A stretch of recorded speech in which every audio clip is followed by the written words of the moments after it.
வணக்க மக்களே, welcome to the ஃபென்சர் show. இன்னைக்கு ஷோ நம்ம பார்க்க போகிறது ஸ்ரீ ஸ்ரீ ஸ்ரீ ராஜவாரு அப்படின்ற ஒரு தெலுங்கு மூவியோட ரிவ்யூ. இந்த படம் பிரைமில் தமிழ் டப்பிங்கோட அவைலபிளாக இருக்குது. இந்த படத்தில் நார்னே நிதின் தான் லீட் கேரக்டர் ப்ளே பண்ணியிருக்காரு. இந்த படம் ஒரு செயின் ஸ்மோக்கரோட லைஃப்பில் நடக்கக்கூடிய சம்பவங்கள் அப்படின்ற தீமில் போகக்கூடிய கதை. மலையாளத்தில் வந்து தீவண்டி அப்படின்ற ஒரு படம் இருக்குல்ல, அந்த படத்தோட அஃபிஷியல் ரீமேக் தான் இந்த படம். இந்த படத்தோட ஸ்டார்டிங்லேயே பார்த்தீங்கன்னா நம்ம ஹீரோ பிறந்த கதையை காட்டியிருப்பாங்க. அதுவே ஒரு வினோதமாக இருக்கும் அப்படின்னே சொல்லலாம். அதாவது இறந்து பிறக்கக்கூடிய அவர் தன்னோட சித்தப்பா ஊதக்கூடிய சிகரெட் புகை இருக்குல்ல, அதை சுவாசித்து திருப்பி உயிர் பெற்றுறாரு அப்படின்ற மாதிரி ஒரு விஷயத்த சொல்கிறாங்க.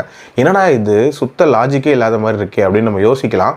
பட் பிகாசோ இருக்கார்ல, அவருக்கும் இதே மாதிரியான ஒரு சம்பவம் நடந்திருக்கும் அப்படின்றத வந்து சொல்கிறாங்க. ஒரு வித்தியாசமான இன்ஃபர்மேஷனாக இருந்துச்சு அப்படின்னே சொல்லலாம். ஸோ இந்த சிகரெட் அப்படின்ற ஒரு விஷயத்தோடையே தான் நம்ம ஹீரோ வந்து வளர்றாரு. ஒரு ஸ்டேஜில் வந்து இவரும் சிகரெட் பிடிக்க ஆரம்பிக்கிறாரு. அது பார்த்திங்கன்னா ஊருக்கே தெரிஞ்சிருது. அதுலேருந்து இவர் ஒரு செயின் ஸ்மோக்கராக தான் அந்த ஊர் பார்க்குது அப்படின்னே சொல்லலாம். இவருக்கு லவ் அப்படின்றதுமே செட் ஆகுது. அந்த லவ் லைஃப்ல இந்த சிகரெட்னால என்ன மாதிரியான பிரச்சனைகள் வருது, அண்ட் இவருக்கு விடப்படுற சவால் என்ன, அந்த சவாலை இவர் ஜெயிச்சு காட்டினாரா இல்லையா அப்படின்றத அந்த படத்தோட கதை. எனக்கு இந்த படத்துல பிடிச்ச விஷயமே, இந்த படத்துல ஒரு சிம்பிளான டாபிக்கை எடுத்திருப்பாங்க. அதாவது ஒரு செயின் ஸ்மோக்கர் ஸ்மோக்கிங்கை குவிட் பண்ணணும், அதுவும் ஒரு பர்பஸ்க்காக. ஸோ அதை பண்ணாரா இல்லையா அப்படின்ற மாதிரி கொண்டு போயிருப்பாங்க. அது ஒரு இன்ட்ரெஸ்டிங்கான ஒரு டாபிக் தான். அதுவும் நிறைய பேருக்கு ரெலவெண்டான ஒரு டாபிக். அதாவது நிறைய பேர் இந்த ஸ்மோக்கிங்கை குவிட் பண்றதுக்காக நிறைய முயற்சிகள் எடுத்துட்டு இருக்காங்க. அண்ட் சில பேர் விட்டவங்களும் இருக்காங்க. ஸோ அந்த மாதிரியான ஏதோ ஒரு விஷயத்தை காட்ட போகிறாங்க அப்படின்ற ஒரு எதிர்பார்ப்போட தான் இந்த படத்தை பார்ப்போம். ஆனால் இந்த படத்தில் இவங்க காட்டியிருக்க விஷயம் சுத்தமாக உண்மைக்கு நெருக்கமாகவே இருக்காது அப்படின்னே சொல்லலாம்.